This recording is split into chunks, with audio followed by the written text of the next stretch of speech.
Good morning. Welcome back to the Retirement Report. I'm Hank Parrott, your host. All right, we're going to be diving right back into these investment, the investment piece today. Again, with me, Jeremy Rettich over in Brentwood with Virtue Capital.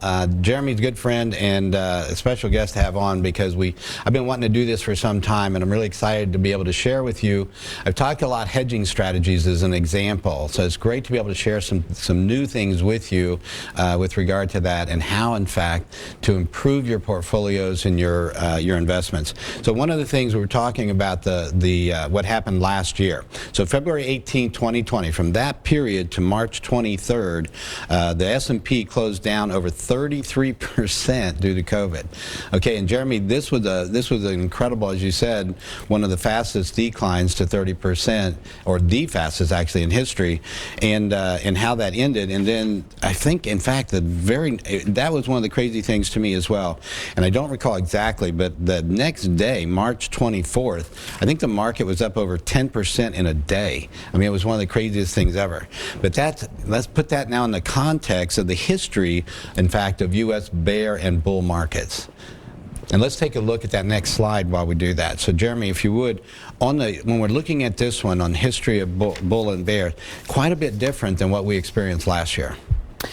Yeah, absolutely. And the average bull market is 6.6 years and has about a 340% return over that time frame. Obviously, we went over a decade on our previous bull run that we had. You can see on the chart, it's pretty hard to see, I'm sure, on TV here, but it also shows the average bear market is about 1.6 years with almost a 40% decline. Which is obviously a huge number, especially for those of you that are in pre-retirement or retirement, right? That's a huge number to potentially lose, and that's why it's important for us today to further discuss dynamic investing and tactical investing and how they can marry together with one another, as well as strategic investing. You know, it's an extra interesting point too with bulls and bears. One, how long as you can see, it's a pretty dramatic difference. You're talking a 6.6-year average that a bull might run, and how the longest bull market in history we just came out of going 11 years, so tremendous there. The average return again of plus 339% on a bull market. And think from the bottom of the market, let's say at in March of 09, to how much that ran up, what the percentages were there, relative to the bear markets, which are less severe in terms, well, less lengthy, 1 to 1.6 years. We had 2000 through 2002, that period, almost 3 years, and then October of 07 to March 9, basically about an 18-month period for that bear market, and then of course these bulls that run longer. Let's look, in fact, now this is where one of the things to take away from that is the mathematics of losing money. So this next chart, in fact, shows how much money when you have a drop in the market, okay, and how your portfolio, by the way, matches up to the market. Did it take a more severe drop? Now, if you've got a blend of bonds in with your portfolio, it was likely not quite as severe, though depending on the asset allocation model, you could still see big drops even with bonds mixed in. And Jeremy, this is one of those areas where sometimes people don't realize how much more you have to gain after a loss. Yeah, as you can see on the chart there, we talked about the 30% decline that we experienced last year in 22 trading days. And on the chart right there, if you look at, on the left side, 30% amount of loss, which we saw in 22 trading days, it would take a 42.9% return just to get to a break even. And if you were earning 10% a year, to the far right, you'll see it would take 3.7 years to get to a break even. Now, obviously, we didn't experience that last year. It was the fastest 30% recovery in the history of the stock market. But it's important to know that that's not normal, right, Hank? Exactly. I mean, when you see that, it could have taken you 3 or 4 years to get back to a break even. And folks, that's if you're not withdrawing anything from your accounts. If you're drawing, which most people in retirement are, and if you're over a certain age, you have to. So it's something to keep in mind, and it should be top of mind if you were to, is your portfolio in a position that can weather a storm like that? Exactly. When you look, in fact, at the chart, to Jeremy's point about the time frames here, if you look at the 45% there on your left, that 45% drop, you need a 81.8% return to take about 6.3 years. Well, in fact, what we saw in 2000 through 2002, a 46% loss, and it took approximately 7 years to get back to break even again. And in 08, when we saw the market drop 55%, it was about a 5-year recovery to get back to, just to get back to break even. And by the way, if you look back from 2000 right to 2007, that 7-year period, you just were at a break even, only to go right into another bear market. So technically it really went, it was like having a long, an even longer recovery period, because you were in the market for basically about 12 years just to even, just to break even. So we need to plan, and do you, in fact, are there, this next slide, this is a great question, are there investment strategies that seek more consistent returns with less volatility? And of course, that's what we're talking about today.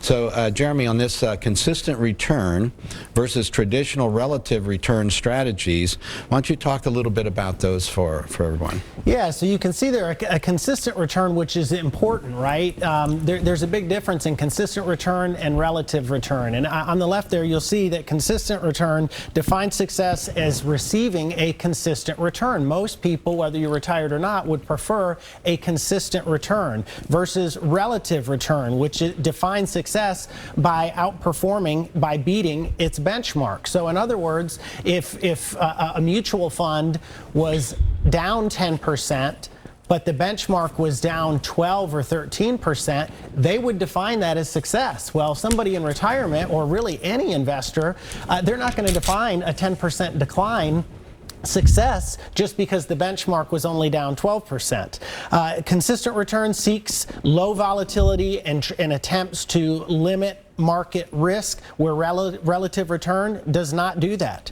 Consistent return research is designed and based on the needs of the individual versus on relative return, which, as you can see, is based more on institutional investors. You know, and it's a good point here about consistent return, relative return. Tony Robbins, in his book Money Matters, he does a great job of showing two different investors, and he showed they each started with $500,000, okay? So investor one has $500,000 in their account. They're going to take 5% a year for income from that account. So 5% of $500,000 are starting out at $25,000. Now, Tony, in his example, shows that, of course, he has that going up, increasing with inflation. So that 25 each year goes up a little bit, right? A few $100s at a time to keep pace with inflation so that the purchasing power is protected. So in the first example, he showed this investor retiring into a bear market similar to what we saw, in fact, from 2000 through 2002. In fact, precisely that way. And he showed then what would happen as you're taking money out of those accounts. And in his example, that person ran out of money, I think it was in about 15 years. All right about age 80, they're out of money, they're broke. Out of that $500,000 they started with, they ended up taking out of total with returns and everything of about $580,000. Now think about this, okay? They average return, this consistent return, the average return was 8%. However, because they're drawing down, even though they're only drawing down 5, they're averaging 8, but because of the bear market, that sequence of return that reduced down the amount that they had, they never fully recovered from that, and that's caused them to run out of money. Now we look at investor number 2. All right, same scenario, $500,000 in their retirement account. They're taking out 5% as a withdrawal.